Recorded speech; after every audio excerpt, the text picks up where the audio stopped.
안녕하십니까, 김작가 철인의팁입니다. 오늘은 가상화폐와 코인에 대해서 좀 말씀을 드리겠습니다. 최근에 그 미국 FED에서 그 올해 성장률을 7.0%에서 5.9%로 다운을 시켰습니다. 그래서 금리가 앞으로 테이퍼링을 한다고는 했지만은 동결을 시켰어요. 그러니까 바로는 금리 인상을 안 한다는 거죠. 그래서 3개월, 6개월 뒤에 한다는 그 소식으로 인해서 폭락했던 코인이 다시 올라가고 또 시장에 긍정적인 흐름을 줬습니다. 그래서 그 실업률이 점점점 늘어나고 성장률도 떨어지고 있기 때문에 지금 테이퍼링을 바로 시행하기는 어렵다는 게 그 미국의 전문가들의 전반적인 이야기입니다. 정말 저는 이런 얘기를 할 때마다 신기한 게 이 미국에 있는 그런 상황들이 이 아시아 그리고 이 작은 한국에도 이렇게 영향을 준다는 것 자체가 너무 신기하고, 지금 글로벌 세상에서는 이게 하나하나 다 연결돼 있다는 것을 빨리 깨달아야 내가 돈을 벌든 무엇을 하든 금방금방 성장할 수 있습니다. 다음 뉴스는 가상화폐 암호 시장에서 그 거래소가 업비트하고 빗썸, 코인원 뭐 이제 이런 정도를 많이 쓰시는데, 저도 업비트를 많이 쓰고 있는데요. 업비트의 예치금이 60조가 넘어요. 대단한 거 아닙니까? 그래서 예치금이 60조고 하루 거래되는 양이 20조가 넘어요. 그러면은 어지간한 기업들 수백 개 합친 것보다 이 거래소에 예치된 돈이 많다는 거예요. 그러니까 주식이 하루에 거래되는 양이 20조에서 30조인데 코인에서 거래되는 양이 20조가 넘는 거예요. 5월달 같은 경우는 40조, 50조가 됐기 때문에 훨씬 더 높았죠. 근데 지금은 이제 조정장세다 보니까 그만큼 돈은 안 되지만, 우리나라 그 코스피 시장과 맞먹는 돈이 이 코인 시장에서도 이게 예치금이 들어가 있고 돈을 거래해야 하는 양이 이렇게 늘어난다는 것은 상당히 센세이션이라고 봐요. 저는 앞으로 더 긍정적인 그런 뉴스들이 저는 많이 나올 거라고 생각을 합니다. 근데 이제 오늘 신문에서 얘기한 것은 업비트가 43조, 그리고 빗썸이 11조, 코인원이 3조 정도 이렇게 거래량이나 그 예치금이 있다 보니까 업비트가 너무 독점하는 거 아니냐. 업비트가 거의 제가 볼 때 7, 80%를 독점을 하고 있어요. 그러니까 지금은 이렇게 좋지만 추후에 수수료라던가 고객을 보호하는 정보를 얼마나 업비트에서 잘할 것인가는 계속 지켜봐야 된다고 생각을 합니다. 네, 저도 뭐 업비트 쓰고 있습니다. 그 최근에 9월 15일 날 그 뉴욕 맨하탄에서 SALT라는 헤지펀드 컨퍼런스가 있었어요. 근데 이게 어떤 거냐면 그 레이 달리오라는 헤지펀드의 그 수장이 있어요. 보스죠, 보스. 이분의 우리식으로 얘기하면 미국의 워렌 버핏하고 뭐 같은 개념급이세요.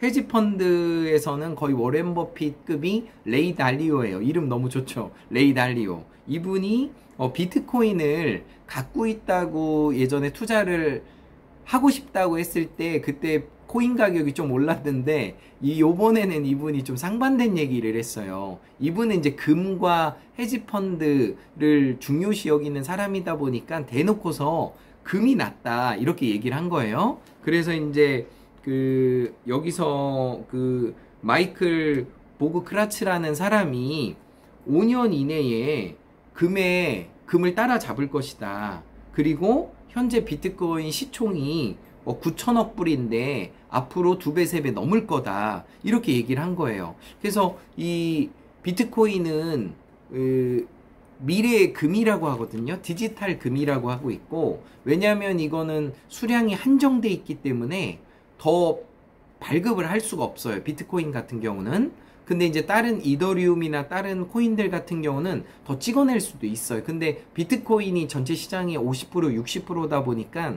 비트코인이 상당히 중요한 거예요. 그래서 미래의 시장은 이렇게 이제 바뀔 거다. 이렇게 이제 격돌한 거죠. 근데 전 상당히 나쁘지 않다고 봐요. 왜냐하면 지금까지 금이라는 그 시장이 수천 년을 장악을 해왔거든요. 근데 이것은 소유 관리가 상당히 어렵잖아요. 근데 비트코인은 내가 이것을 사서 미국에 있는 내 자녀들 또 친구들 그 사람들한테 송금을 해주면 돼요. 송금 수수료가 거의 빵원이에요. 빵원.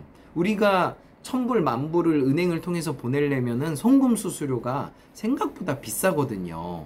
그래서 그런 것을 볼 때 시간도 빨리 가고 송금 수수료도 거의 없는 비트코인이나 이 코인 자체를 안 쓴다는 것은 정말 4차 산업 이 세대에 정말 안 맞는 거예요. 그래서 쓸 수밖에 없는 거예요. 우리나라도 머지않아서 이렇게 미국처럼 그리고 다른 나라처럼 ATM기를 통해 가지고 코인을 빼고 또 달러를 넣고 돈을 받고 이런 시대가 멀지 않았다는 게 개인적인 소견입니다. 그리고 또 다른 뉴스도 많아요. 저는 이제 긍정적인 뉴스하고 부정적인 뉴스를 다 전해요. 왜냐하면 양쪽 얘기를 다 들어봐야 우리가 올바른 판단을 할 수 있다고 생각합니다.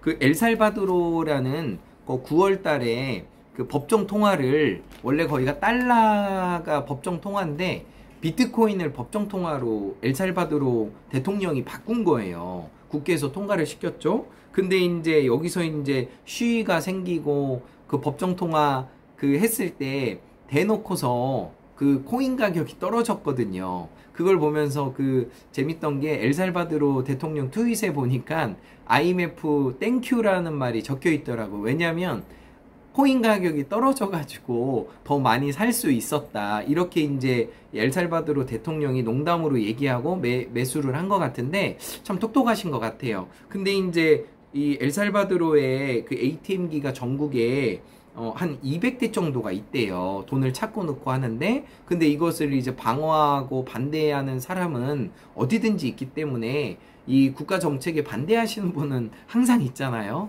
그래서 뭐 이게 좋다 나쁘다를 떠나서 이걸 뭐 굿뉴스다 아니다라고 말씀드리긴 어렵지만 이게 제도권 안으로 들어오는 과정이라고 저는 생각을 합니다. 그래서 좋은 뉴스, 안 좋은 뉴스를 다 전한다고 생각을 합니다. 그리고 또 뭐 좋은 뉴스는 로빈후드라는 미국 증권거래소가 있어요. 우리식으로 얘기하면 미래에셋이나 키움증권 뭐 이런 증권회사인데 로빈후드에서 10월 달부터 앱으로 암호화폐 지갑의 기능을 또 만들었다고 합니다. 그러니까 로빈후드에서 이제 비트코인, 이더리움, 라이트코인, 비트코인 캐시, 비트코인 SV, 도지코인 이런 것들에 대해서 수수료 없이 거래할 수 있는 지갑을 만든 거예요. 그러니까 이거는 굉장한 이슈거든요. 그래서 이런 긍정적인 뉴스들이 미국에서는 계속 나오고 있어. 왜냐하면 지금 많은 사람들이 사용하고 있고 앞으로도 또 사용할 거기 때문에 코인에 대한 긍정적인 뉴스가 상당히 많습니다. 저는 올해 안에 미국 나스닥에 ETF가 비트코인 ETF가 상장이 되면 대박입니다. 근데 이제 미국 나스닥에서 계속 보류를 게리 겐슬러 의장이 거절을 계속 내고 있거든요. 근데 실은 그분이 코인에 대해서 되게 긍정적이신 분인데 나스닥이나 주식시장에 미칠 영향을 생각하다 보니까 ETF 심사를 바로 내지 않고 있어요. 캐나다 같은 경우는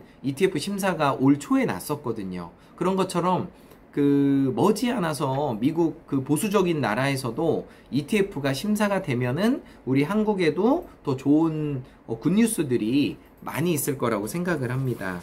그리고 이제 마지막 뉴스는 골드만삭스에서 이제 투자 보고서가 보면은 미국 앞으로 올 겨울이 엄청 추울 거래요.